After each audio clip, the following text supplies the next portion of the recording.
En este vídeo vamos a hablar de misticismo, en concreto de los motivos psicológicos de su naturaleza.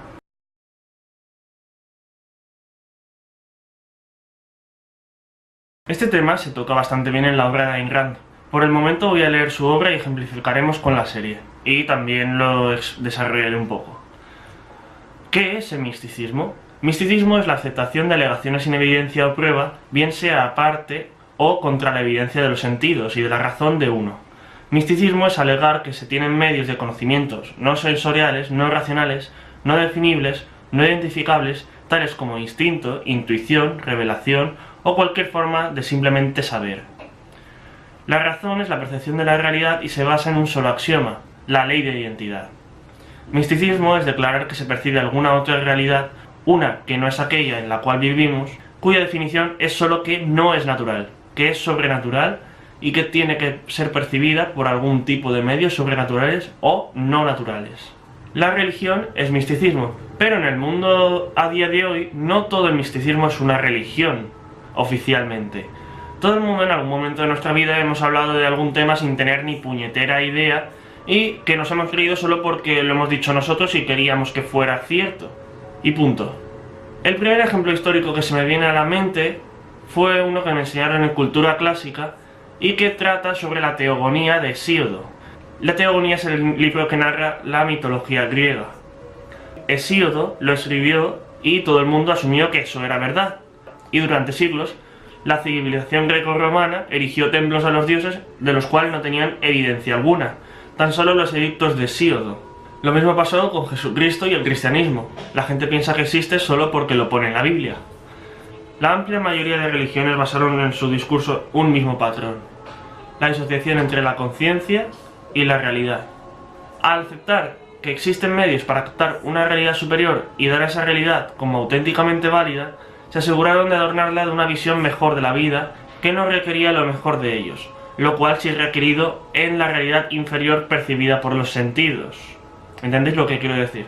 Que querían, por medio de su mente, crear una realidad que se adaptara a sus meros caprichos, y pensaron que solo por creer que existía, existiría. El cielo, el Valhalla, el Nirvana, el Jhana, y solo se alcanzaría según el juicio de seres sobrenaturales, del cual solo las personas con el instinto necesario eran capaces de representar. Misticismo requiere la noción de lo incognoscible, algo que se le revela a unos y no se le revela a otros. Esto divide a los hombres en los que se sienten culpables y en los que se aprovechan de ello.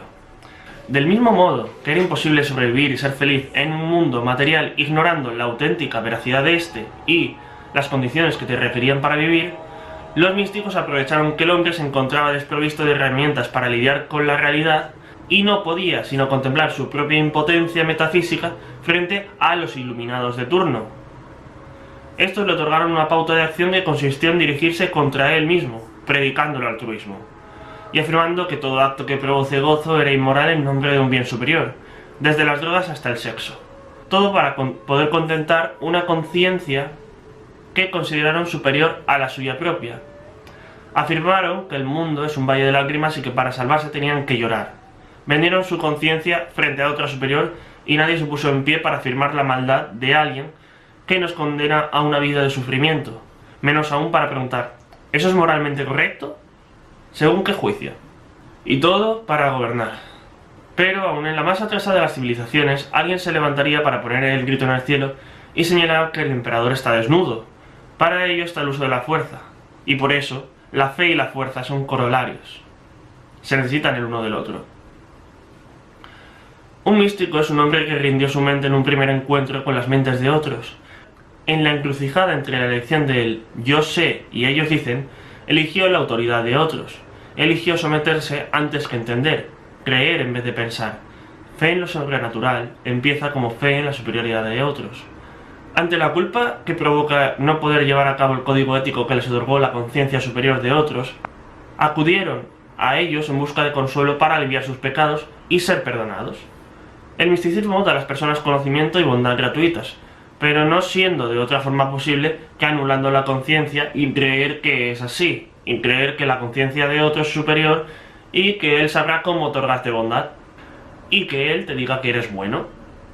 Dado que la realidad contradice por completo la conciencia de un místico, necesitan destruir la mente de otros como medio para legitimar moralmente ante sus ojos la destrucción que ellos han hecho de su propia mente. Y también para creer que la realidad se adaptará a sus deseos si nadie la identifica. Y si no destruyen la mente, destruirán físicamente al que disienta. Les digo e insisto que la Tierra gira alrededor del Sol. ¡A la hoguera! ¡Qué exclusiva! ¡Detenedlo! ¡Se lleva su En la alma! sociedad actual, donde prima el subjetivismo y el colectivismo, el misticismo en ocasiones no se revela explícitamente, pero su psicología se extiende por la mayoría de movimientos que se alegan como defensores del pueblo, y también como campeones de la razón. Tan solo es necesario comprobar cuántas de las personas que nos lideran o que conocemos han aceptado algún principio por feo como dogma arbitrario. Pero lo más inquietante es ver cómo mucha gente, solo por haber sufrido algún crimen o por sus rasgos identitarios, impone a otras personas los edictos de su conciencia, y cómo se las eleva en una categoría moral como si lo que dicen tuviese más lógica que lo que no se ajusta a ese perfil. La trampa es bastante simple, y se podría resumir en: tú, por ser hombre o mujer, por ser español o inmigrante, por ser blanco o negro, por ser cristiano o musulmán, o por ser heterosexual u homosexual, tienes unas experiencias que no se pueden comparar con las de otro, y tú eres privilegiado en función de si estás en un sitio o en otro. Esto lo dicen personas que intentan colocarse en un lugar moralmente superior de forma gratuita. Pretenden colocar a su conciencia como superior a la de otros solo por ser una supuesta víctima. Como si lo que dicen tiene alguna lógica o no, o si se basa en hechos o no. Simplemente por una creencia suya. De hecho, puede no tener relevancia con la realidad y deberá ser aceptado por fe. Según el altruismo, hay que ceder tu interés a los demás. Y así la moral se define en función de lo que se le ocurra a cualquier iluminado de turno. Es misticismo, pues no hay prueba ni evidencia de que tus rasgos te hagan mejor o peor persona, ni que tampoco seas merecedor de una compensación por justicia kármica, ni que por ser víctima lo que dices tenga sentido, ni tampoco justificas tus actos. Y eso solo se puede aceptar por fe, esta ética digo. Y obviamente quien lo defiende es aquella persona que pretende ponerse por encima de forma gratuita. Todo lo justifica en un discurso de opresores y oprimidos, al cual se adhieran otras personas y necesitarán que otras personas se adhieran creando una cámara de eco. Necesitan que otras personas le digan que lo que dice es cierto porque la realidad contradice completamente ese discurso. Los argumentos en los que nos basamos para construir nuestras ideas deben elaborarse a partir de principios objetivos demostrables, no en función de lo que a mí me dé la gana o a lo que los demás le den la gana. Esta dinámica, si no se para a tiempo, es una bomba, acaba colapsando la sociedad. Tened en cuenta que las personas que afirman que sus experiencias personales han sido diferentes no suelen contarlas y escucharlas de otros, sino para justificar la visión que tienen de la realidad y que pretenden impugnar la de otros.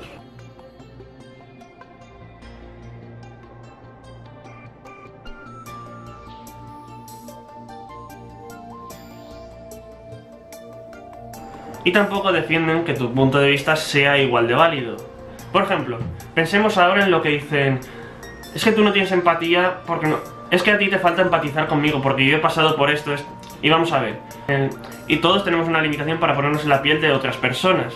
¿Qué pasa? Esto es verdad. Y al aceptar en primera instancia que tú no tienes la capacidad intrínseca de poder ponerte justamente en lugar del otro, al ver que eso es verdad, te la cuelan con que lo que ellos dicen ya de por sí tienen razón.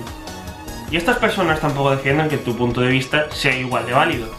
El altruismo provoca una perspectiva antivalores, donde tú tienes que sacrificar tus valores por los demás. Y es lo que esperan estas personas que enuncian la experiencia personal como argumento. Esperan que te sacrifiques por ellos. Pero lo más inquietante es la declaración de guerra implícita dentro de este argumento. He dicho que fe y fuerza son corolarios, y que el misticismo siempre conducirá a que impere la brutalidad. La causa de esto está contenida en la naturaleza misma del misticismo. La razón es el único medio objetivo de comunicación y entendimiento entre los hombres. Cuando los hombres tratan entre ellos por medio de la razón, la realidad es su criterio objetivo y su marco de referencia. Pero cuando los hombres afirman poseer los medios sobrenaturales de conocimiento, ni la persuasión, ni la comunicación, ni la comprensión son posibles. ¿Por qué matamos a los animales salvajes en la selva? Porque no hay otra manera de tratar con ellos que sea una opción para nosotros. Y ese es el estado del que el misticismo reduce a la humanidad. Cuando un místico declara que siente la existencia de un poder superior a la razón, la verdad es que lo siente, pero ese poder no es un superespíritu omnisciente del universo. Es la conciencia de cualquier transeúnte a quien le ha cedido la suya. Un místico está motivado por la necesidad de impresionar, de engañar, de adular, de mentir, de forzar la omnipotente consciencia de otros. Ellos son su única clave de la realidad. Él siente que no puede existir salvo dominando el misterioso poder de los demás y extorsionando su inexplicable conocimiento. Ellos son su único medio de percepción y, como un ciego que depende de la vista de un perro, siente que tiene que amarrarlos para poder sobrevivir. Controlar la consciencia de otros se torna en su única pasión. La ambición por el poder es un hierbajo que solo crece en las desérticas parcelas de una mente abandonada. Recordad que solo un individuo es el que cede su conciencia a otra persona. Así que para empezar a luchar contra esto, se empieza por uno mismo. Chao.